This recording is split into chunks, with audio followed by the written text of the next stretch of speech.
Hi everyone, and welcome back to my channel.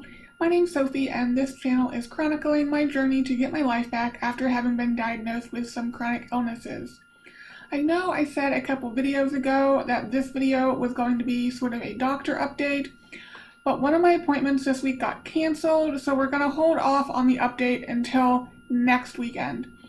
Today I'm going to talk about excessive central airway collapse, or excessive dynamic airway collapse, or tracheomalacia, or finally, tracheal collapse. Why does it have so many different names? Well, excessive central airway collapse is an umbrella term for when the trachea collapses, because it is your central airway.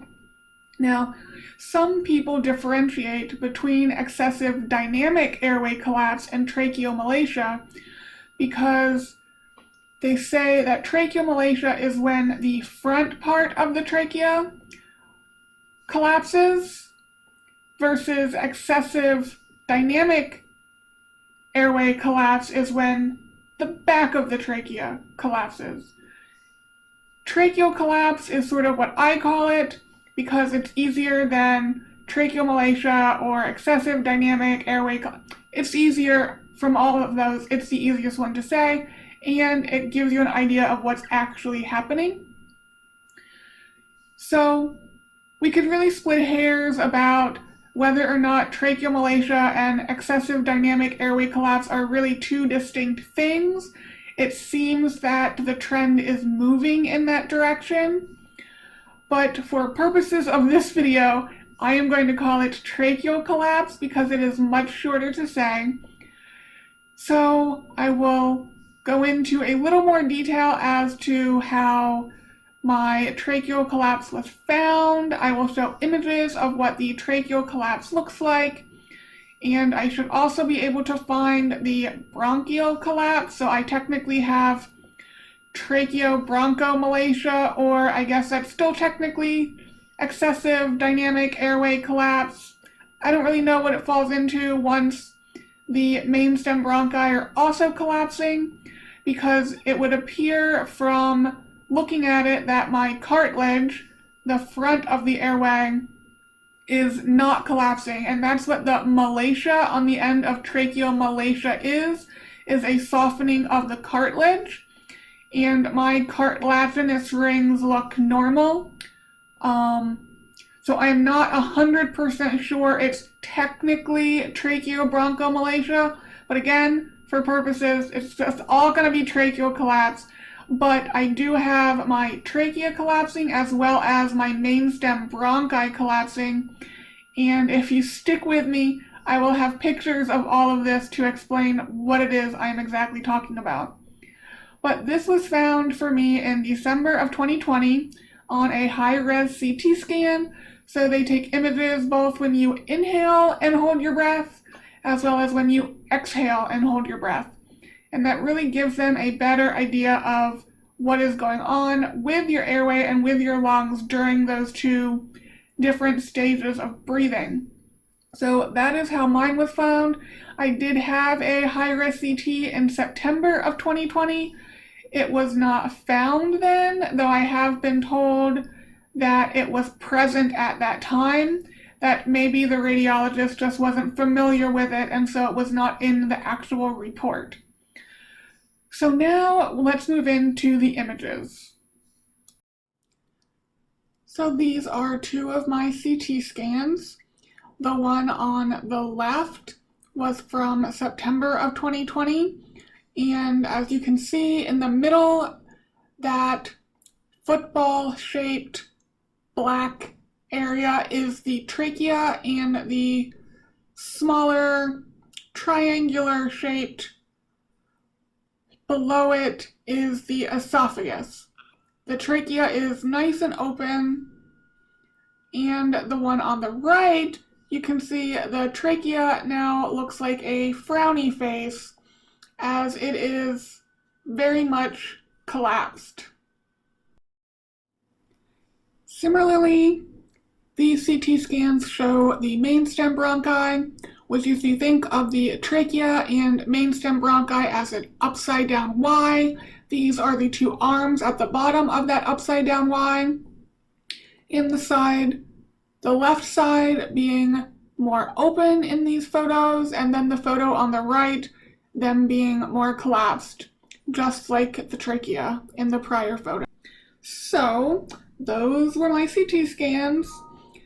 They are not accurate in that they don't really show the severity of the tracheal collapse that I have, and they may overstate the amount of mainstem bronchi involvement of collapse that I have, but that is the gist of tracheal collapse. And I just got finished with my virtual appointment with the interventional pulmonologist, so I want to briefly, hopefully, go over what happened there. So he has not had a chance to present my case at the multidisciplinary meeting. It is in a couple weeks. So there's no set plan going forward. He will have to see what the surgeons think, which is also going to depend on what the cardiologist note says. Now, as I've mentioned, I'm having difficulty getting the cardiologist to understand about preload failure and impaired oxygen extraction, so I'm not sure how that will play into things. The surgeon I had here locally did not want to operate because of the impaired oxygen extraction. He was worried about recovery, so I don't know if it will be the same at Cleveland Clinic, whether or not they understand the oxygen extraction issue. I don't know. It's not well known at this point, so a lot's still up in the air. So he is going to try to have another appointment with me before my insurance runs out on November 30th. That is the plan. We don't know if that plan is going to come to fruition or not, because he is an interventional pulmonologist, so he does bronchoscopies most of his time.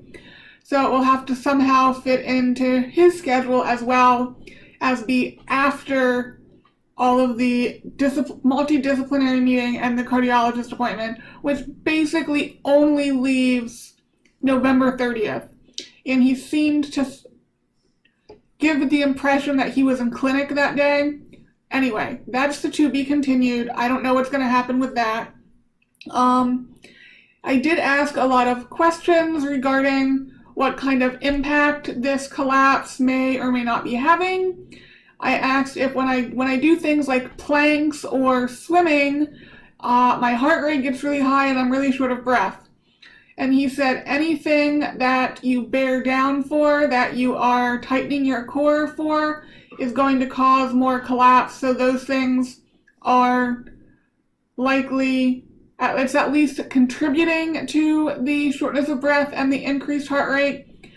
It might not be 100% of what's going on, but definitely is contributing.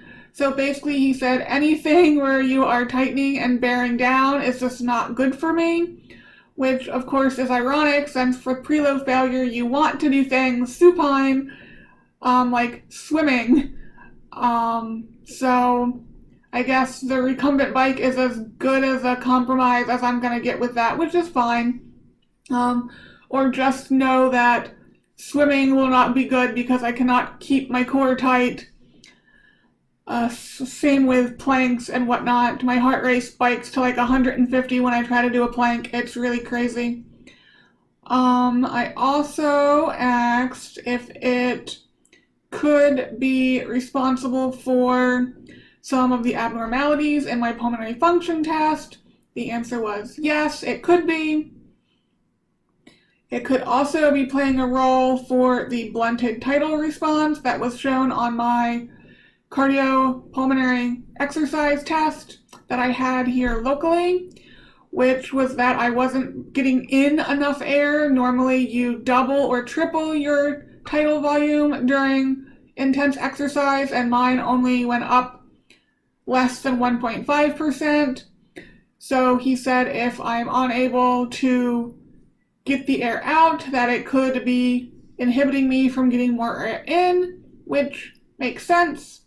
So it could be playing a role with that. He does not think it's playing a role in why my oxygen drops. He is confused why my oxygen drops because my lungs don't have a lot of scarring or anything like that, so he doesn't understand why it's happening. I asked if it was because of the decreased DLCO, and he said maybe, but DLCO can be low for other reasons as well, not just a lung issue, so he doesn't know. Fair enough. No one else knows either. What else do I have that I wanted to say? That may be it. I do have the videos of the bronchoscopy. I will not put them in this video. This video is long enough, but let me know either down below or shoot me an email, which is also down below, if you're interested in seeing the videos of my bronchoscopy. There are 2 of them. They are each about a minute long, and they just show the collapse happening. So let me know if you're interested there. And that is going to be it. Sorry that this is on the longer side. There was a lot of lead up, and then there was a lot to say about the appointment. But that is what I have for an update in terms of my trachea collapsing. It is to be continued, and it will depend on what the surgeons say. Oh, and it will be surgery is what he's going to ask about. We may end up doing a stent trial first to see if it is helpful before doing the surgery, but he would vote for a surgical repair. Though, again, with my history of the fistula, he doesn't know what the surgeons are going to say, since there's obviously some other issue going on with my body.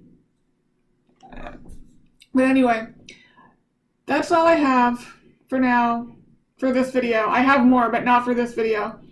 And I will talk to you guys on Wednesday about preload failure and impaired oxygen extraction. Until then, bye guys.